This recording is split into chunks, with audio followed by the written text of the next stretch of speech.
Hello दोस्तों, स्वागत है आपका अपने चैनल नॉलेज स्काई पर। मैं हूं आपका दोस्त अम्बत तिवारी और आज 8:30 बजे वाली क्लास है जो कि आज सभी बच्चों को लाइव मिल रही है, जिसमें हम आपको प्रोवाइड करा रहे हैं यूपीएससी ईपीएफ के लिए completely free of cost question.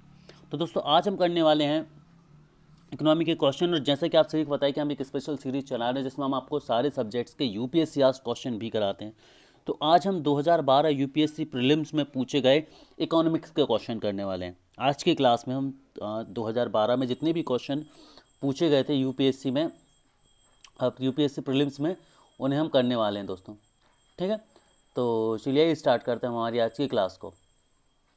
सो उससे हम क्लास स्टार्ट करें उससे पहले मुझे ये बताइए कि क्या आप सभी को मेरी ऑडियो और वीडियो बिल्कुल क्लियर है और क्या किसी तरह का कोई प्रॉब्लम तो नहीं आ रहा है। चलिए तो स्टार्ट करते हैं आज का हमारा पहला क्वेश्चन। आज का पहला क्वेश्चन दोस्तों आज से स्क्रीन पर ये रहा। The Reserve Bank of India (RBI) act as a bankers bank. This would imply which of the following? भारतीय रिजर्व बैंक जो है वो बैंकर्स के बैंक के रूप में कार्य करती है। तो ये निम्नलिखित में से कौन से बैंक्स पर अप्लाई होती है, ये हम यहाँ पर बेसिकली देखने वाले हैं। पहला है other banks retain their deposit with RBI. अन्य बैंक आरबीआई के साथ अपनी जमा राशि रखते हैं। Option B the RBI lends fund to commercial banks in the time of need. RBI ज़रूरत के समय वाणिज्यिक बैंकों को धन उपलब्ध कराता है। तीसरा है the RBI advices the commercial bank on monetary matters. जो आरबीआई है वो वित्तीय मामलों में वाणिज्यिक बैंकों को सलाह देता है। तो कौन सा स्टेटमेंट जो है वो सही है? Option A says 2 and 3 only, option B says 1 and 2 only, option C says 1 and 3 only, option D says 1, 2 and 3।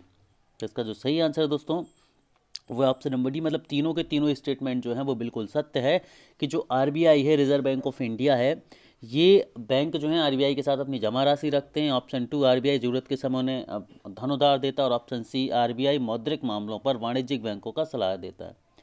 अगला क्वेश्चन आज से स्क्रीन पर ये रहा कि under which of the following circumstances में कैपिटल गेन्स अराइज। निम्नलिखित में से किस परिस्थिति में पूंजीगत लाभ जो है वो उत्पन्न हो सकता है? Option 1 when there is an increase in the sales of product. जब किसी उत्पादन की बिक्री में वृद्धि होती है। Option 2 when there is a natural increase in the value of property on. जब कोई व्यक्ति के स्वामित्व वाली जब किसी व्यक्ति के स्वामित्व वाली प्रॉपर्टी में अपने आप वृद्धि होती है। Option 3 when the purchase when you purchase a painting and there is a growth in its value due to the increase in popularity। और जब आप पेंटिंग खरीदते हैं और इसके मूल्य में लोकप्रियता की वजह से वृद्धि होती है तब। तो अब आपको यह बताना है कि किस केस में कैपिटल गेन्स बढ़ता है। ऑप्शन 1 है ओनली 1, ऑप्शन 2 है 2 and 3 ओनली, ऑप्शन सी है 2 ओनली और ऑप्शन डी है 1, 2 and 3 ऑल। ठीक है, सही बच्चों के पास 20 सेकंड है इस क्वेश्चन का आंसर देने के लिए। सोच समझ के करना है, ये यूपीएससी में पूछा गया क्वेश्चन है। ठीक है, 2012 में हम बेसिकली 2012 के क्वेश्चन जो है करने वाले हैं। तो कैपिटल गेन्स के बारे में यहाँ पर बात करी जा रही थी। तो इसका जो सही आंसर है दोस्तों वो option number B 2 and 3 only. मतलब जब आपने, देखिए कैपिटल गेन्स का मतलब क्या होता है कि जब आपके पास जो कुछ भी हो उसकी उसमें नेचुरल इंक्रीजमेंट हो, उसमें नेचुरल वैल्यू जो है उसकी नेचुरली बढ़ जाए। ठीक है, तो वो बेसिकली गेन होती है जब आपके पैसे की वैल्यू बढ़ रही है, आपकी प्रॉपर्टी की वैल्यू जो है बढ़ रही है, तब आप उसे गेन कहेंगे। ठीक है, तो ऑप्शन बी मतलब 2 and 3 ओनली है। चलिए आगे बढ़ते हैं। अगला क्वेश्चन है which of the following measure would result in increase in the money supply in the economy. निम्नलिखित में से किस उपाय से अर्थव्यवस्था में मुद्रा आपूर्ति में वृद्धि होगी? है ना, मुद्रा आपूर्ति में, मनी सप्लाई में किस में से वृद्धि होगी? ऑप्शन 1 है purchase of government securities from the public by the central bank. Central bank द्वारा जनता से सरकारी प्रतिनिधियों की खरीद करने पर। ऑप्शन बी है deposit of currency in commercial banks by public. जनता द्वारा वाणिज्यिक बैंकों में मुद्रा जमा करने पर। ऑप्शन सी है borrowing by the government from the central bank. Central bank से सरकार द्वारा उधार लेना। या फिर ऑप्शन नंबर स्टेटमेंट 4 है sales of government securities to the public by the central bank. ठीक है, केंद्रीय बैंक द्वारा जनता की सरकारी प्रतिभूतियों की बिक्री। तब यहाँ पर आपके पास चार स्टेटमेंट दिए और आपको बताना है कि इनमें से किस उपाय से अर्थव्यवस्था में मुद्रा आपूर्ति की वृद्धि होगी, मतलब किस वजह से किसी एक इकोनॉमी में इन दिए हुए स्टेटमेंट में से इसमें से कौन सा कारण है कि किसी एक कंट्री में इकोनॉमी में कैश फ्लो जो है वो बढ़ जाएगा। चलिए, तो चार ऑप्शन है, option 1 says only 1, option 2 says only 2 and 4, option C says only 1 and 3 and option D says 2 and 3। तो चलिए आइए देखते हैं, इसका जो सही आंसर है ऑप्शन नंबर सी, मतलब 1 एंड 3 ओनली।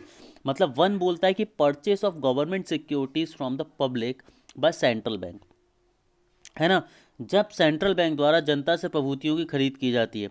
ठीक है, क्लियर। सेकंड है कि, और जो चौथा ऑप्शन था इसका, तीसरा ऑप्शन था boring by the government from the central bank, जब सेंट्रल बैंक जो है वो गवर्नमेंट से पैसे लेती है, तो जब वो गवर्नमेंट से पैसे लेगी तो वो डेफिनेटली उन पैसों को अपने कमर्शियल बैंक को लैंड करेगी, और जब कमर्शियल बैंक के पास पैसा लैंड होगा तो वो लोगों में देंगे, तो इस तरह से लिक्विडिटी बढ़ेगी बेसिकली। ठीक है, तो इस तरह से मार्केट में जो है, इकोनॉमी में जो है वो पैसा बढ़ता है, ये कैश फ्लो होता है, ये चीज़ याद रखनी है। आई होप सभी बच्चों को मेरी आवाज़ प्रॉपरली क्लियर आ रही है, जिनको भी कोई प्रॉब्लम आ रही है उन सभी से बोलूँगा कि आप पिक्सल रेजोल्यूशन जरूर बढ़ा लें अपने। अगला क्वेश्चन है, which of the following would include foreign direct investment in India, निम्नलिखित में से कौन भारत में प्रत्यक्ष विदेशी निवेश शामिल करेगा। फर्स्ट है subsidiaries of companies in India, Bharat में कंपनियों की सहायक कंपनियां। ऑप्शन 2 है majority foreign equity holdings in Indian companies, भारतीय कंपनियों में प्रमुख विदेशी इक्विटी होल्डिंग। ऑप्शन 3, स्टेटमेंट 3 है companies exclusively financed by foreign companies, विदेशी कंपनी द्वारा विशेष रूप से वित्त पोषित कंपनियां। या फिर ऑप्शन नंबर स्टेटमेंट 4 है पोर्टफोलियो इन्वेस्टमेंट शेयर समूह द्वारा, तो किसके द्वारा फॉरेन डायरेक्ट इन्वेस्टमेंट जो है वो भारत में आएगा। ठीक है, तो यहाँ पर चार स्थितियाँ दी थी कि भारत में कंपनियों की सहायक कंपनियों के द्वारा, भारतीय कंपनियों के प्रमुख विदेशी इक्विटी होल्डिंग्स के द्वारा, विदेशी कंपनियों द्वारा विशेष रूप से वित्त पोषित कंपनियाँ, या फिर शेयर सामूहिक निवेश। तो इसका सही आंसर दोस्तों ऑप्शन नंबर डी है, 1, 2 एंड 3 ओनली। ठीक है, इन तीनों तरह से जो है भारत में एफडीआई बढ़ेगा। आई होप सभी लोग के लिए ये चीज़ें जो है वो क्लियर होती जा रही होंगी और आप सभी लोग इसे समझकर एंजॉय कर रहे होंगे। अगले क्वेश्चन की तरफ हम चलते हैं। अगला क्वेश्चन आंसर की स्क्रीन पर ये रहा कि कंसीडर द फॉलोइंग स्टेटमेंट, निम्नलिखित कथनों पर विचार करें। तो यहाँ पर एक स्टेटमेंट दिया और उस स्टेटमेंट के कंसेंट में कुछ सारी चीज़ें दी हुई हैं, तो आपको बताना है क्या। तो आपका जो मेन स्टेटमेंट है वो ये है कि the price of any currency in international market is decided by, मतलब अंतर्राष्ट्रीय बाजार में किसी भी मुद्रा की कीमत जो होती है वो निर्धारित होती है। अब यहाँ पर किन वजह से वो निर्धारित हो सकती है, उसके लिए चार वजहें दी हैं और आपको बताना है कि कौन सी वजह जो है वो सही है या डिसाइड करती है मुद्रा की कीमत। पहला है वर्ल्ड बैंक, दूसरा है demand for good service provided by country concern, तीसरा stability of the government of the concern country, फिर चौथा ऑप्शन है economic potential of the country in question. ठीक है, तो विश्व बैंक द्वारा संबंधित देश द्वारा प्रदान की जाने वाली वस्तुओं और सेवाओं की मांग के द्वारा संबंधित देश की सरकार की स्थिति, या फिर प्रदेश में आर्थिक क्षमता। तो बेसिकली यहाँ पर बात करी जा रही है कि ऐसी कौन सी चीज़ें हैं जो निर्धारित करती है किसी एक देश की परिस्थिति के बारे में और उसकी कंट्री के बारे में, उसकी कंट्री की करेंसी के वैल्यू के बारे में। तो इसका सही आंसर है दोस्तों आपका option number B. Option number B बोले तो 2 एंड 3 ओनली। तो स्टेटमेंट 2 में क्या बात करी गई है भाई कि demand for goods services provided by the country concern, मतलब कंट्री में गुड्स और सर्विसेज कितनी ज़्यादा प्रोवाइड होती है, कितनी ज़्यादा उनकी मांग है और कितनी ज़्यादा उन्हें प्रोवाइड कराई जाती है वो। और तीसरा मतलब stability of government of the concern country, मतलब उस कंट्री का पॉलिटिकल सिस्टम, उस कंट्री का पॉलिटिकल सिस्टम। ये दोनों चीज़ें हैं जिनके ऊपर निर्भर करता है किसी भी देश की करेंसी की वैल्यू, कि उस देश की करेंसी कितनी स्ट्रांग होगी, कितनी वैल्यूएबल होगी। जैसे हम बात करें तो अभी वर्ल्ड वॉर सेकंड के बाद जो है डॉलर बहुत स्ट्रांग तरीके से बढ़ा था। क्यों डॉलर बहुत स्ट्रांग तरीके से क्यों बढ़ा था, उसके पीछे रीज़न था, यदि मेन हम बात करें तो, कि सेकंड वर्ल्ड वॉर के बाद यूरोपियन इंडस्ट्रीज़ बैठ गई थी, लेकिन अमेरिकन इंडस्ट्रीज़ में गुड्स एंड सर्विसेज का प्रोडक्शन बहुत ज़्यादा हुआ, और यही वो कारण था कि आज डॉलर जो है वो दुनिया का सबसे मजबूत करेंसी मानी जाती है।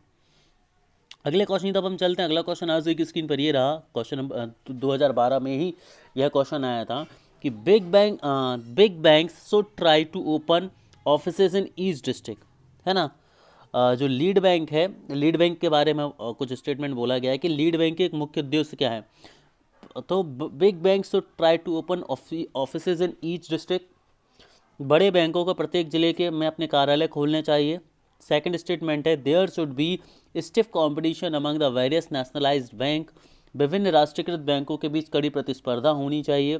Option C individual bank should adopt particular district for intensive development, व्यक्तिगत बैंकों को गहन विकास के लिए विशेष जिलों को अपनाना चाहिए। या फिर option number D all the bank should make intensive effort to mobilise deposit, सभी बैंकों में जमा राशि जुटाने के लिए गहन प्रयास जो हैं वो करने चाहिए। ठीक है, तो इसका जो सही आंसर है दोस्तों वो है option number C. Option number C की यदि हम बात करें तो ऑप्शन नंबर सी आपका individual bank should adopt particular district for intensive development, व्यक्तिगत बैंकों को गहन विकास के लिए विशेष जिलों में को अपनाना चाहिए और उन जिलों में अपनी इकोनॉमिक एक्टिविटीज़ को बढ़ाना चाहिए ताकि वहाँ पर लोगों के पास बैंकिंग के लिए एक्सपोजर जो है वो धीरे धीरे बढ़े। आगे बढ़ते अगले क्वेश्चन तब अगला क्वेश्चन आपसे स्क्रीन पर ये रहा। In India, in the overall index of industrial production, the indices of 8 core industries have combined weight of 37 to 90%. Which of the following among the 8 core countries? तो बेसिकली यहाँ पर ये बात करी जा रही है कि जो 8 कोर कंट्री हैं वो पूरी कंट्री के इंडस्ट्रियल प्रोडक्शन का लगभग 37 से 90% कवर करती हैं। तो वो 8 कोर इंडस्ट्रीज़ में सिर्फ कौन सी इंडस्ट्रीज़ जो हैं जो यहाँ पर लिस्ट करी गई हैं, एनलिस्ट करी गई हैं, है ना, कौन कौन सी चीज़ें एनलिस्ट यहाँ पर करी गई है ये बात की जा रही है।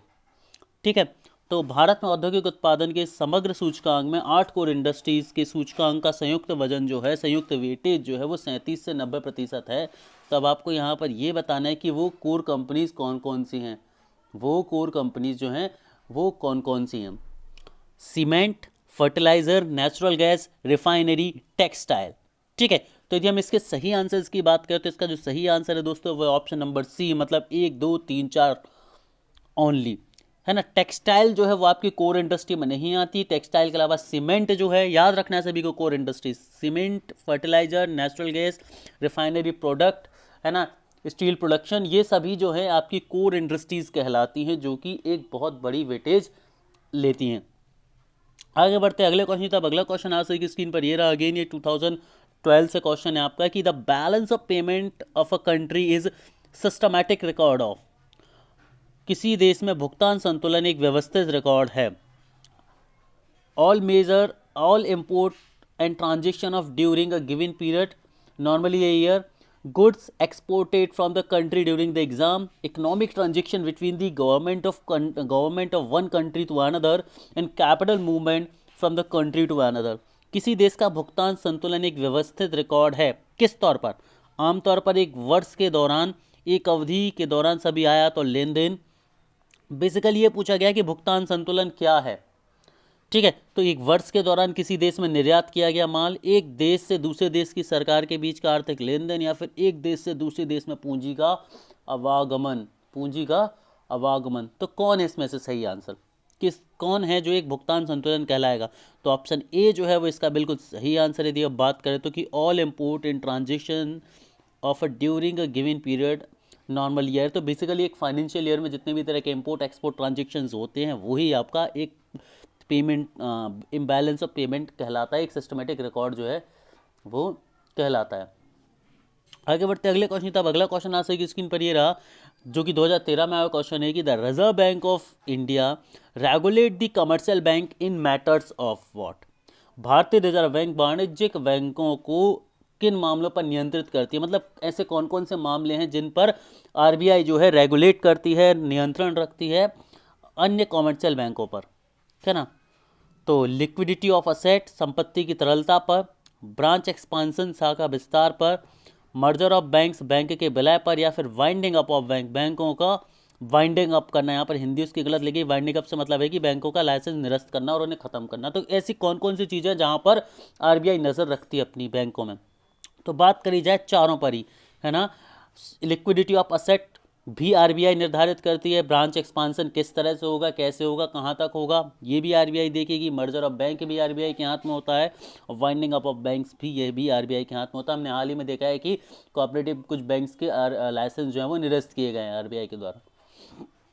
अगले क्वेश्चन की तरफ हम चलते हैं। अगला क्वेश्चन ये भी आपका 2013 में आया था कि an increase in bank rate generally indicates that, bank दर में वृद्धि आमतौर पर क्या संकेत करती है। ये मैंने आप सभी लोगों को एक बहुत अच्छे तरीके से बताया था कि बैंक रेट क्या होती है। तो बैंक रेट जनरली क्या इंडिकेट करता है। ऑप्शन 1 है market rate of interest is likely to fall, बाजार में ब्याज की दर जो है वो गिरने की संभावना है यदि बैंक रेट में इंक्रीज की बात कर रहे हैं। Option B, central bank is no longer making loans to commercial bank, central bank अब वाणिज्यिक बैंकों को ऋण नहीं दे रहा है। Option C, central bank is following on easy money policy, central bank एक आसानी मनी पॉलिसी का पालन कर रहा है। या फिर central bank is following a tight money policy, central bank एक तंग पैसे की नीति का पालन कर रहा है। तो इसके सही आंसर की हम बात करें तो ऑप्शन डी जो है इसका सही आंसर है कि एक टाइट मनी पॉलिसी बना रहे। देखिए होता क्या है, जब बैंक रेट बढ़ते हैं इसका मतलब ये है कि बैंकों को ज़्यादा ब्याज पर पैसा मिलेगा। इससे क्या होगा, यदि पैसा पर ब्याज ज़्यादा लगेगा तो बैंक कम लेंगे। अब बैंकों को मान लीजिए ज़्यादा ब्याज पर मिल रहा है तो बैंक लोगों को भी ज़्यादा ब्याज पर देंगे, तो इस तरह से लोग भी कम लेंगे। तो बेसिकली क्या है, पैसे का फ्लो कम हो जाएगा। तो जब भी आरबीआई पैसे का फ्लो कम करना चाहती है मार्केट में, पॉलिसी को टाइट करना चाहती है, मनी पॉलिसी को टाइट करना चाहती है, तो उन परिस्थितियों में वो क्या करती है, उन परिस्थितियों में बैंक रेट बढ़ा देती है। तो बैंक रेट वो रेट होता है जिस पर reserve bank of India commercial bank को या दूसरे बैंकों को ऋण देती है। ठीक है गाइस, आगे बढ़ते अगले क्वेश्चन की तरफ हम चलते हैं। अगला क्वेश्चन आप सभी की स्क्रीन पर ये रहा, in India deficit financing is used for resigning resources for, Bharat में घाटे के वित्त पोषण के लिए संसाधनों को बढ़ाने के लिए उपयोग किया जाता है क्या। इकोनॉमिक डेवलपमेंट मतलब आर्थिक विकास, रिडेम्पशन ऑफ पब्लिक डेब्ट सार्वजनिक ऋण से मुक्ति, adjusting the balance of payment भुगतान संतुलन को समायोजित करना, या फिर रिड्यूसिंग द फॉरेन डेब्ट विदेशी ऋणों को खत्म करना। तो इन चारों ऑप्शन में से कौन सी चीज़ है जो डेफिसिट फाइनेंसिंग के में काम आती है। इसका जो सही आंसर है दोस्तों वो है ऑप्शन नंबर ए, आर्थिक विकास, इकोनॉमिकल डेवलपमेंट। अगला क्वेश्चन आ सही स्क्रीन पर ये रहा है कि विच of the following constitute capital account, निम्नलिखित में से कौन सा जो है वो पूंजी खाते की बात करता है, अकाउंट करता है। ऑप्शन ए फॉरेन लोन्स मतलब विदेशी ऋण, ऑप्शन स्टेटमेंट 2 दिया है फॉरेन डायरेक्ट इन्वेस्टमेंट प्रत्यक्ष विदेशी निवेश, तीसरा है प्राइवेट रेमिटेंस निजी प्रेषण, चौथा है पोर्टफोलियो इन्वेस्टमेंट शेयर समूह निवेश। कौन सा जो है वो पूंजी खाते या जिसके लिए पूंजी खाता यूज होता है। तो इसका जो सही आंसर है दोस्तों वो ऑप्शन नंबर बी मतलब 1, 2 एंड 4 ओनली। 1 में है विदेशी ऋण फॉरेन लोन्स, 2 में है प्रत्यक्ष विदेशी निवेश फॉरेन डायरेक्ट इन्वेस्टमेंट, और चौथे में है पोर्टफोलियो इन्वेस्टमेंट शेयर समूह निवेश। इन सभी के लिए जो है कैपिटल अकाउंट जो है वो बनाए जाते हैं, कॉन्स्टिट्यूट किए जाते हैं। ठीक है, क्योंकि ये एक तरह के इन्वेस्टमेंट है और कैपिटल अकाउंट हमेशा इन्वेस्टमेंट के लिए बनाए जाते हैं। तो दोस्तों यहाँ पर हमारे क्वेश्चंस खत्म होते हैं। मैं उम्मीद करता हूँ कि आपने एंजॉय किया होगा, बहुत ज़्यादा मज़ा आया होगा आपको अकाउंट इस इकोनॉमी के लेक्चर में। So thank you guys, thank you very much.